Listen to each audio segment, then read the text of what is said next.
So it's day 25, almost day 30 with the Samsung Galaxy S4. My challenge is coming to a conclusion and it's crunch time. In this day 25 update, I'll recap some of the things I've learned, including some of the things I like about this phone and some things I find frustrating. I'm Aaron Baker from PhoneDog.com. This is day 25 with the Galaxy S4. Come along and I'll tell you what I've found.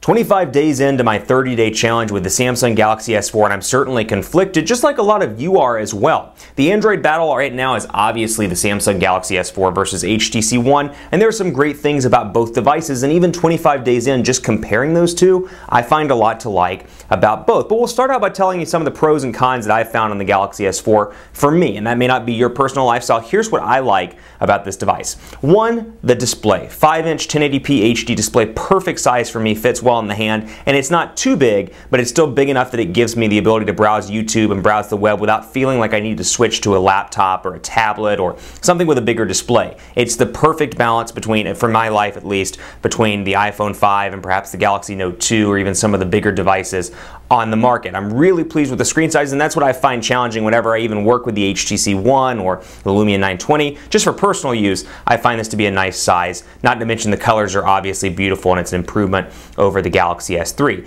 Two, the 2,600 milliamp hour battery. It's larger than the Galaxy S3, it's larger than the HTC One by about 300 milliamp hours, and it's smaller than the Note 2, granted, and I love the Note 2's battery life if you follow any of my content, but I find this to be more than enough to get me through the day. I'm sitting pretty at about 84% right now. I pulled this off the charger this morning at 6:45, and I find that to be more than acceptable given the fact that I've had several calls on this device this morning as part of work. So really pleased with the battery life here, and I'm going to take it to Vegas later in the week for CTIA, so this will be my work phone while I'm traveling for business, so keep that in mind as well, and I'll give you an update after all that travel is done and let you know what I think about it while on the road. That will actually be my first business trip on the road with this device. So pretty excited to test that out and see how it performs. So battery life decent, again, nice sweet spot between the S3 and the Note 2. This definitely makes it through the day for me in most cases, and it charges fast provided you use the charger that's in the box, the higher capacity charger that Samsung packs with the Galaxy S4. Things I don't like about this device, I still find that even 25 days in and after the AT&T update, I'm still seeing some lag from time to time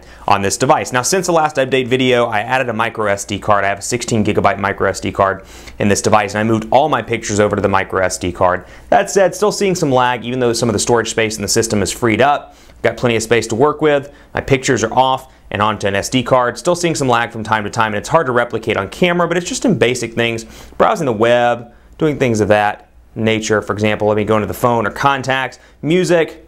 You can see it kind of stutters as the animation loads up. Now that's something that happens system-wide on a pretty regular basis. So if you're somebody that is bothered by that, myself included, that's definitely a con. I don't like to see that on a device with a 1.9 gigahertz quad-core Snapdragon 600 CPU. This device should be moving faster. Hopefully in a future software update, they'll continue to optimize that so TouchWiz works well, because there are some awesome benefits in TouchWiz. They just need to sync it up a little bit more with Android 4.2. Now, that's where the HTC One comes in. The con, or the pro rather, to the HTC One, little to no lag. I can tell you in time working with that device, I have not seen any lag in it whatsoever. And so if that's something that bothers you, maybe you don't like Sense 5, but you hate lag more, perhaps the HTC One will be a device for you. If you love the benefits of TouchWiz like I do, this could be a device for you. So it's definitely a challenge between the Android powerhouses, the Galaxy S4 and the HTC One, and I even find myself being conflicted as to which one I'd prefer more. Would I sacrifice the larger display and go to maybe a little bit smaller display but get some more fluidity? Do I like TouchWiz more? Do I like the build quality of the One better?